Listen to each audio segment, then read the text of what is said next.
बीरबल, आरव और मन की शांति की कहानी। आगरा के भव्य शहर में खबरें सिर्फ चलती नहीं थीं, बल्कि ट्रेंड होती थीं। आरव शाही दरबार का सबसे तेज संदेशवाहक था, लेकिन वह केवल पत्र ही नहीं पहुंचाता था, बल्कि वह अंदाज पहुंचाता था। जब भी वह सम्राट अकबर के दरबार में प्रवेश करता, तो एक कलाबाजी या किसी चुटकुले के साथ करता, इस उम्मीद में कि दरबारी उसे अपनी पसंदीदा प्रशंसा मुद्राएं देंगे। अकबर ने गौर किया और कहा, आरव, तुम्हारी गति प्रभावशाली है, लेकिन मुझे लगता है कि तुम्हारा ध्यान संदेश से ज्यादा तालियों पर है। महल के बाहर आरव किसी सुपरस्टार से कम नहीं था। वह एक पत्थर के फव्वारे पर खड़ा होकर भीड़ के लिए पत्रों से बाजीगरी करता था। उन्हीं के बीच साकेत नाम का एक छोटा लड़का था, जो उसे बड़ी बड़ी आंखों से देखता था। लकड़ी के छोटे टुकड़े, जिन्हें प्रशंसा मुद्रा कहा जाता था, आरव पर बरसने लगते। आरव मुस्कुराया और तालियां बटोरते हुए बोला, साकेत, देखा तुमने? मैं इस साम्राज्य का सबसे चर्चित दूत हूं। लेकिन सड़कों का एल्गोरिदम बड़ा चंचल था।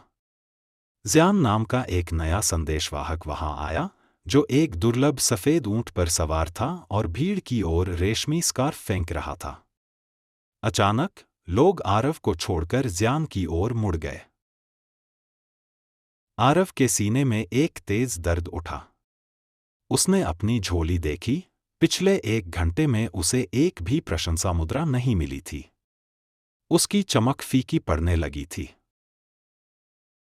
उन्हें वापस जीतने के लिए आरव ने एक खतरनाक करतब करने की कोशिश की। उसने घोड़े पर खड़े होकर कविता सुनाने का प्रयास किया। वह सफल तो हुआ और भीड़ ने फिर से शोर मचाया, लेकिन जैसे ही सूरज ढला, लोग अपने रात के खाने के लिए घर भाग गए। आरव एक धूल भरे बक्से पर बैठ गया। बाजार की शांति उसे तालियों के शोर से भी ज्यादा भारी लग रही थी। पास ही एक मसाला बेचने वाला बूढ़ा रहीम अपनी दुकान समेट रहा था। उसने धीरे से कहा, वे चले गए बेटा।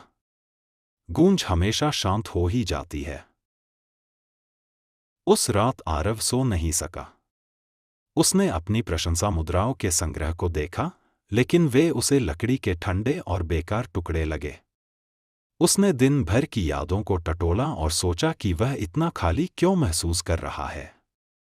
उसके हजारों प्रशंसक थे, लेकिन जब उसकी आंखों में आंसू आए, तो बात करने के लिए कोई नहीं था। उसे लगा जैसे वह एक खोखला ढोल हो, बाहर से शोर भरा, पर अंदर सिर्फ हवा। अगली सुबह आरव महल के बगीचे में गया, यह सोचकर कि शायद वहां कोई कोना छिपने के लिए मिल जाए। वहां उसने बीरबल को देखा, जो शांति से एक पत्ते पर चित्रकारी कर रहे थे।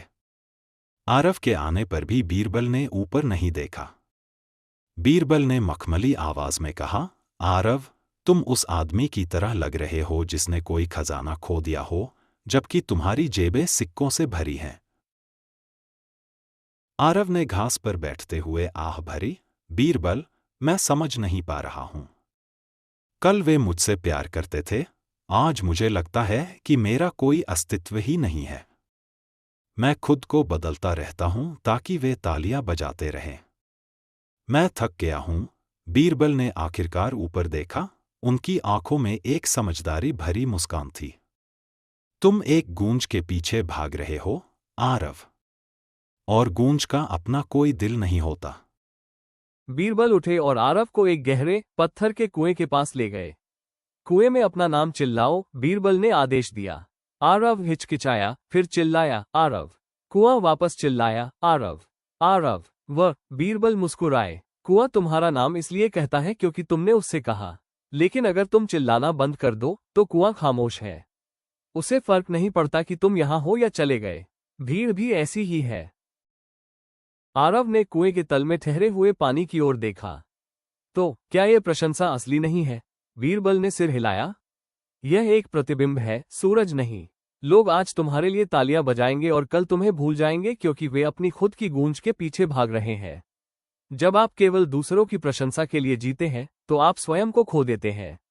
आप उनकी सनक की परछाई बन जाते हैं। लेकिन मैं परवाह करना कैसे बंद करूं? आरव ने कांपते हुए पूछा। बीरबल उसे चमेली के फूलों से घिरी एक छोटी सी छिपी हुई बेंच पर ले गए। अपने अंदर उस शांत जगह को ढूंढो जिसे मूल्यवान महसूस करने के लिए किसी सिक्के की जरूरत नहीं है। भीड़ तुम्हारा नाम जान सकती है, लेकिन केवल शांति ही तुम्हारे दिल को जानती है। जब तुम सन्नाटे में खुद के साथ खुश रहना सीख जाओगे तो दुनिया का शोर तुम्हें हिला नहीं पाएगा। आरव ने अपनी आंखें बंद कर ली। महीनों में पहली बार उसने यह नहीं सोचा कि वो कैसा दिख रहा है या उसे कौन देख रहा है।